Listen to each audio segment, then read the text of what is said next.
सवाल ये है कि एक महिला जो कि निगम पार्षद है, काउंसलर है, एक महिला जो कि राजनीति के अंदर पूरी तरह से सक्रिय है, समाज के लिए समर्पित है, पूरी ईमानदारी के साथ काम कर रही है और उसके बावजूद जो है उनके ऊपर करप्शन का आरोप लगता है और हर जगह जो है उनको बदनाम करने की, चाहे वो सोशल मीडिया हो चाहे वो वैसे हो, उनको बदनाम करने की कोशिश की जाती है।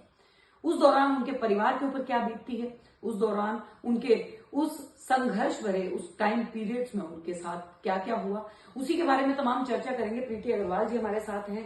प्रीति जी, अब तो क्लीन चिट मिल गया, लेकिन क्या था पूरा मामला, सबसे पहले हम उसके ऊपर बात करें। देखिए, मैं पार्टी की एक संगठननिष्ठ कार्यकर्ता हूं और जब पार्टी ने मुझे अनेकों पदों पे रखा है और जब मुझे उत्तरी दिल्ली नगर निगम का महापौर बनाया तो मेरे बस दिलो दिमाग में ये था कि मुझे मेहनत और ईमानदारी से पार्टी की विचारधारा पे चलते हुए दिल्ली के लिए स्वच्छता, शिक्षा और स्वास्थ्य के लिए काम करना है और अंतिम पंक्ति में खड़े व्यक्ति तक मुझे पहुंचना है। और उसी तरह से मैं काम कर रही थी और आपको पता है कि कितने सारे निगम में ऐतिहासिक काम हुए, जैसे कि माननीय प्रधानमंत्री जी के डिजिटल इंडिया को ध्यान में रखते हुए हमने निगम के इतिहास में पहली बार नया जोन का गठन किया, केशवपुरम जोन। उसके बाद जब बात कूड़े की आती है तो हमने जगह जगह दिल्ली के अंदर बहुत सारे कूड़ेदान थे, कूड़ाघर थे, उनको बंद करके हमने कॉम्पैक्टर मशीन्स लगाई।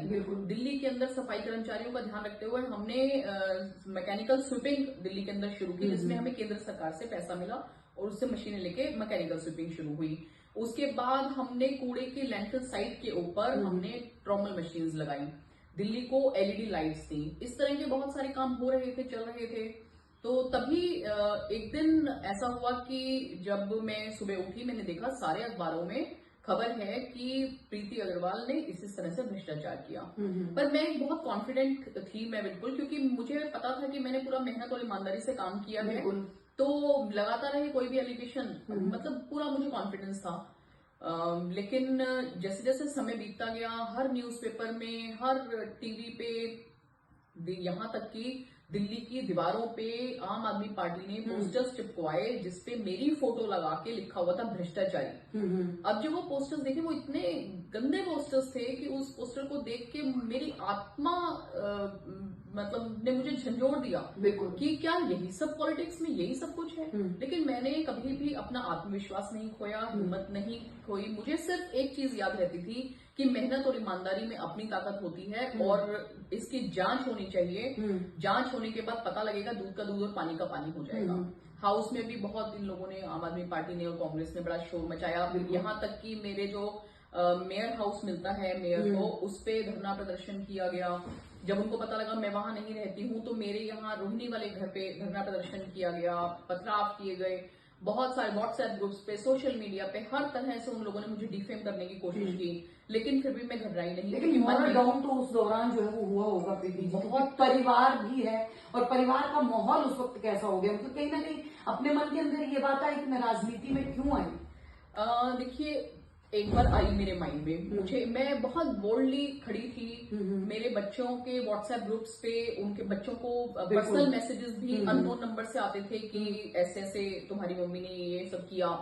तो बच्चे हमेशा मुझे कहते थे कि आप चिंता मत करो, हम आपके साथ हैं। लेकिन जब मैं उनको देखती थी मुझे लगता था कि मैंने ऐसा क्यों, मतलब शायद मुझे नहीं आना चाहिए था। पर फिर माइंड में एक बात आती थी कि अच्छे समाज की कल्पना करना अच्छी बात है, उसके लिए 2 कदम चलना भी बहुत जरूरी है और मैं हार नहीं मानूंगी, मुझे करना है।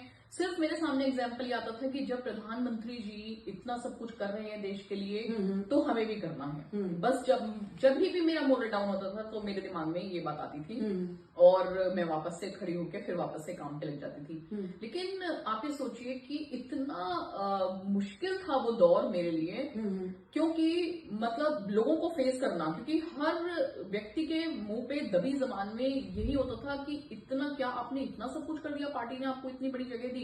और मैं हर एक को ये कहती थी कि मैंने ऐसा नहीं किया कुछ भी। और ये सब सामने भी आया कि लोकायुक्त ने प्रॉपर क्लीन चिट, मतलब उन्होंने ये लिखा है लोकायुक्त ने कि कोई भी काम मेरे कार्यकाल का ही नहीं था, कोई भी चीज मेरे कार्यकाल की नहीं थी, कोई भी प्रोसेस जो भी उन्होंने कहा कुछ भी मेरे कार्यकाल का नहीं था, कुछ भी। ये देखिए, तो ये देख के मुझे एक सेटिस्फेक्शन हुई कि ठीक है, उस ना सिर्फ ये, जिन लोगों ने ये सब कुछ किया था, धरना प्रदर्शन ये सब कुछ किया, उन लोगों ने भी कोर्ट में माफी मांगी और उस चीज को माना कि अनवेरिफाइड और अनसब्सटेंशियल चीजों को लेके उनके जो सीनियर लीडर्स हैं उनके कहने से उन्होंने ये सब कुछ किया और रिग्रेशन, उन्होंने कहा कि we deeply regret for this. ठीक है, माफी मांग ली, लेकिन क्या माफी मांग लेने से जो आम आदमी पार्टी ने किया, जिस तरह से केजरीवाल जी ने ट्वीट किया और उनके सभी नेताओं ने और ये सब कुछ प्रेस कॉन्फ्रेंस की, मतलब आम आदमी पार्टी की तरफ से प्रेस कॉन्फ्रेंस हुई, तो क्या वो लोग जो मेरी जिंदगी के ये 6 साल हैं, जो मैं और बहुत काम कर सकती थी, क्या वो ये वापस दे सकते हैं? क्या वो, मेरे सवाल तो बनते हैं ना, क्या वो जो ये समय मेरा इतना टेंशन में, मेरे परिवार के लिए इतनी टेंशन, मेरे लिए इतनी टेंशन, जो मेरी डिफेमेशन हुई उसके लिए, जो पूरी दिल्ली के अंदर उन्होंने मेरी फोटो यूज करके और धरना प्रदर्शन किया, सब चीजें की, पोस्टर्स लगाए, तो क्या वो मेरी जिंदगी के 6 साल, मेरी पॉलिटिकल लाइफ के 6 साल, क्या मुझे वो वापस देंगे? या वो वापस से वो पोस्टर्स लगा के अब माफी मांगेंगे? क्या इस तरह की चीज करेंगे वो? अगर वो अब ये नहीं कर सकते हैं तो उनको क्या हक था, किसने ये राइट दिया है कि किसी भी महिला का इस तरह से डिफेम करें और इस तरह के आरोप लगा दें? और ये क्या इनकी पॉलिटिक्स इसी चीज से चलती है? माफी मांगने में पीएचडी उन्होंने की है, लेकिन आपको ये समझना पड़ेगा कि किसी के ऊपर भी इस तरह के एलिगेशंस लगा देने से, बिल्कुल झूठे, बिल्कुल निराधार, एक तो ये होता है कि बिना आग के धुआं नहीं होता, दूसरा ये है कि आग कहीं है ही नहीं, कुछ भी कह दिया हवा में और उसके बाद भाग जाना, उसके बाद चले जाना। ये सोचा है कि कोई अगर कमजोर दिल का व्यक्ति है तो उसका क्या होगा? मतलब जनता को एक तरीके से गुमराह किया है आम आदमी पार्टी ने। हाँ, आप देखिए ना, पूरा लाउड एंड क्लियर है कि कोई भी चीज मेरे कार्यकाल के लिए जो उन्होंने अपनी पार्टी कार्यालय से उनके नेताओं ने पीसी की, उनके नेताओं ने कहा कि हम बताएंगे, हम खोलेंगे, खुलासा करेंगे मेयर प्रीति अग्रवाल का भ्रष्टाचार, ये वो पता नहीं क्या क्या।